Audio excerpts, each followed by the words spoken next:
sir. Assalamu alaikum wa rahmatullahi wa barakatuh. Students, once again, we are here to discuss the chapter Heredity and Evolution. In the last lecture, we had discussed about heredity. And in that, I have taught you what is heredity and how this heredity occurs from one generation to another generation, and how this heredity can be understood on molecular basis. There are 3 steps which we had discussed in the last lecture. Let me recall you. The first, transcription. Second, translation. Third, translocation. And after this, we had begun with evolution. I gave you brief idea about evolution.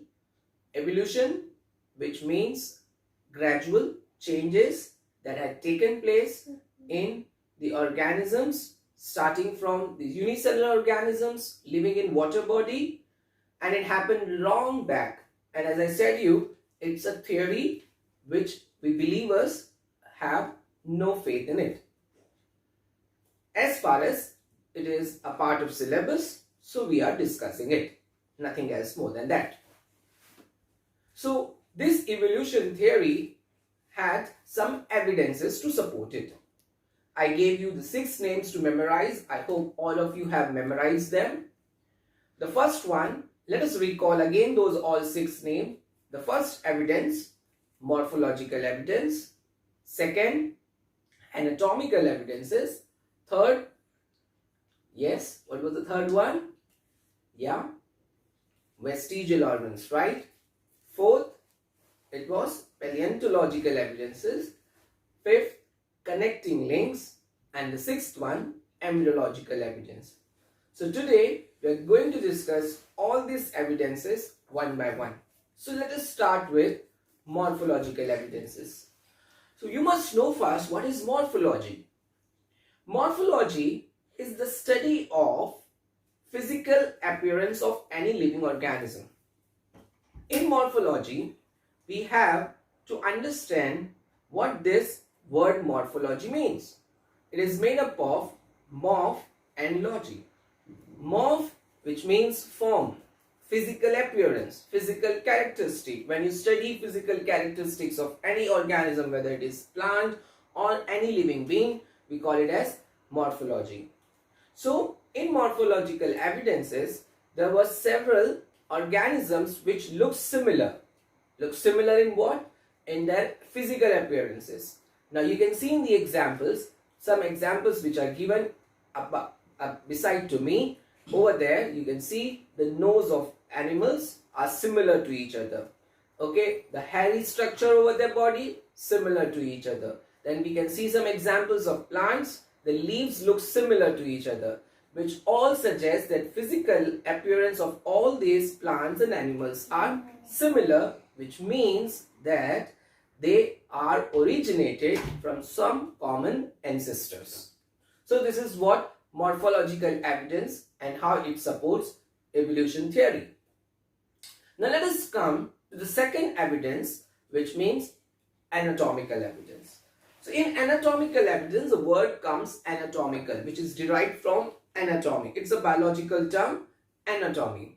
The study of anatomy means when you study any living organism about its internal structure, it's called as anatomy. So in anatomical study, any organisms about its bone, when you study about its bone, its structure, which is it is made up of, its constituent, how it is made up of, it's called its anatomical study. So in the given example, you can see the hands of bull or an ox, the hands of human being, the legs of cat or the flipper of whale, they all look similar in bony structure. Their bones look somewhat similar to each other. So this suggests again, all animals have similar bone structure, internal structure, which mean again they all are originated from some common ancestor. Again, it supports theory of evolution. Now let us come to the third evidence, that is vestigial organ. Now here one must know what is vestigial organ. So vestigial organ mean any organ in a body or a group of cell which we call as tissue, the one which have no function at all. Those are functionless and they are just present in a body. So these organs are called as vestigial organs. And this vestigial organ as well support theory of evolution. How? For example, in human being there exists appendix. Okay, and this appendix is called as vestigial organ for human beings. But at the same time, this appendix is also found in ruminant animal. Whereas in ruminant animals, this appendix is useful for them. They help them in the process of rumination, which finally leads to the digestion, proper digestion of food what they eat. But in human beings, this appendix have no function. It is just present. Okay, it is just present apart between small intestine and large intestine. So it have no function, it's just present. So it's one kind of vestigial organ. Next, the other example which you can give for vestigial organ is the presence of tailbone, that is coccyx. In human beings, just below the vertebral column, there exists fused bone called as tailbone or a coccyx, which have no function. But the same coccyx or the tailbone have great function in monkeys, right? So in monkeys, this coccyx is playing great role for them. They help them in moving from one place to another place or hanging over the branches of tree. So it's useful for them, but it's useless to us. So it's one example of vestigial organ. And again, the presence of vestigial organ in human beings suggests that we human beings have been originated from the common ancestor or as that of monkeys or as that of ruminants. So this is somewhere we get linked to each other.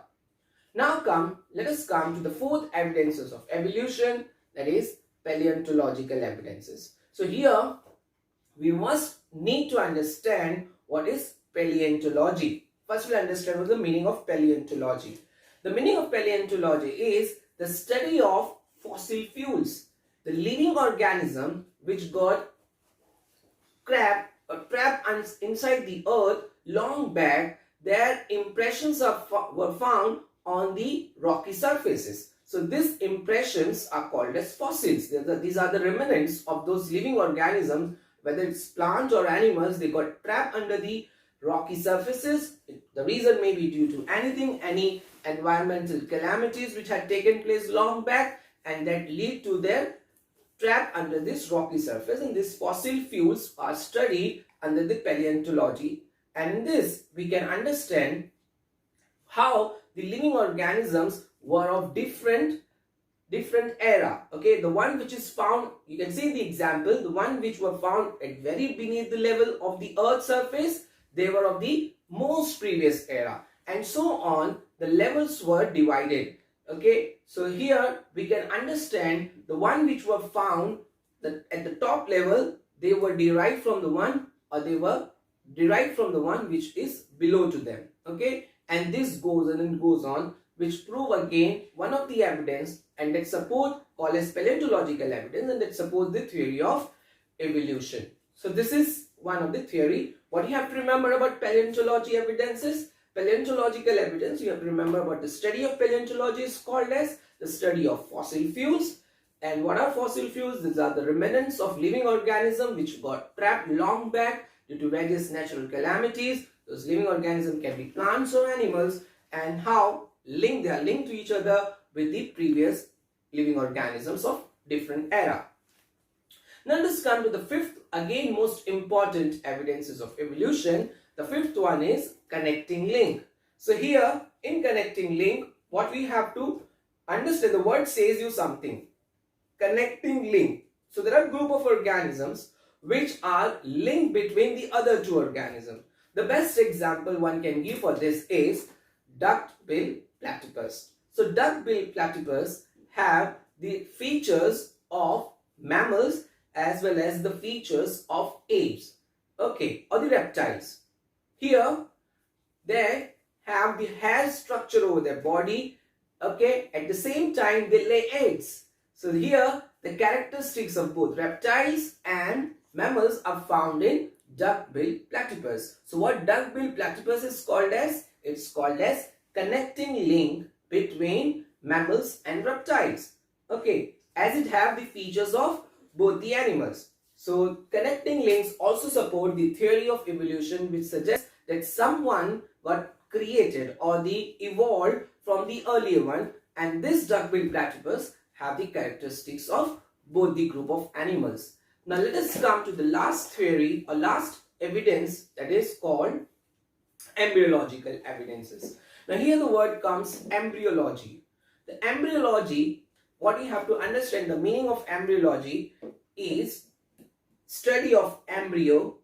What is embryo? The embryo is formed when the gametes get united during the process of fertilization. So when union of gametes leads to the formation of embryo, and this embryo later develops into fetus. Before birth, whatever the group of cells, the gamete is called as embryo.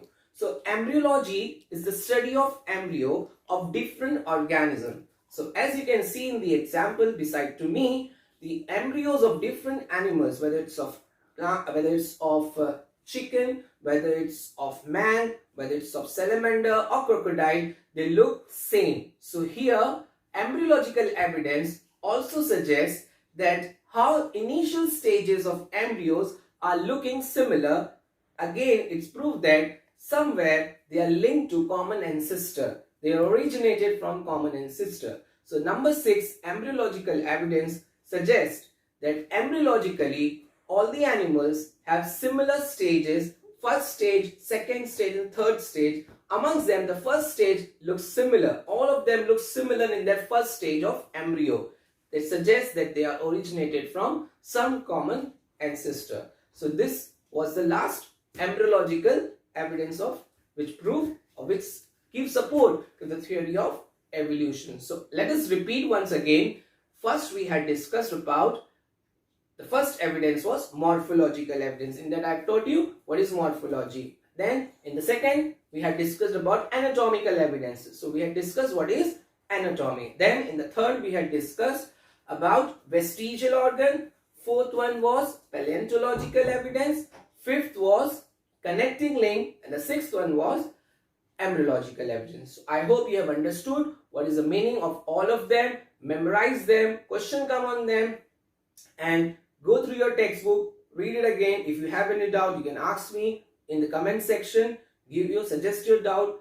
Inshallah, we'll meet in the next session. Assalamu alaikum wa rahmatullahi wa barakatuh.